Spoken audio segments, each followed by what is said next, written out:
Nangangamba ang ilang residente dahil sa halos 100 talampakang lalim ng hukay sa likod ng kanilang kapitbahay. Sa Quezon City po ito, yan ang inaksyonan ng sumbungan ng bayan. Ito ang surveillance video na pinadala sa amin ng isang concerned citizen. Sa likod ng isang bahay sa Pansol, Quezon City, may hukay na halos 100 talampakan. Galugad dito, galugad doon. Nagdidig di ba? Naghahanap ka ng something na mahalaga. Pag wala rito, lipat sa kabila. Pag wala roon, lipat sa kabila. Isang Alberto Doroja raw ang may-ari ng bahay. Nag-aalala na ang mga kapitbahay sa lalim ng hukay. Unang-una, ang Quezon City nasa fault line. Baka lamunin nila ang mga bahay nila. Lumapit kami sa City Hall ng Quezon City. Pagka nag-excavate ka sa loob ng bahay mo, siyempre meron kang permit.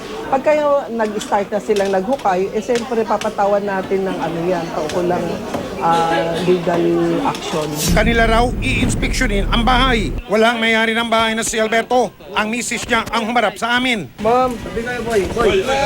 May verify lang tayo ng excavation. Meron kasi sumulat sa atin. Meron daw mahukay. Kaso, verify lang natin kung ano kasi hukay. Mga gano'n yung report. Ano bang laki, gano'ng lalim. Kasi may nag-ano rin sa amin dito. Wala naman kaming dito eh. Wala naman kaming hukay. Ang kulungan ng mga manok na nakuna ng video na may hukay, natabunan na ulit ito ng lupa. Possible to na galing to sa hukay. Okay. Debris na.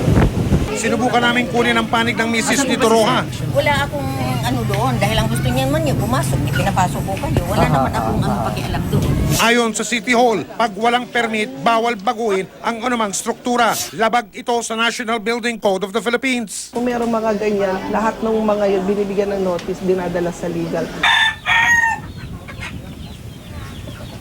Huwag kayong manahimik o magdalawang isip kung may alam kayong katiwalian o reklamo, ipaalam ninyo sa sumbungan ng bayan. Dahil ang inyong sumbong, asahan ninyo, mabibigyan ng aksyon. Sa mga tiwali, kabatan at mapagsamantala, ito ang tandaan ninyo. Hindi namin kayo tatantanan.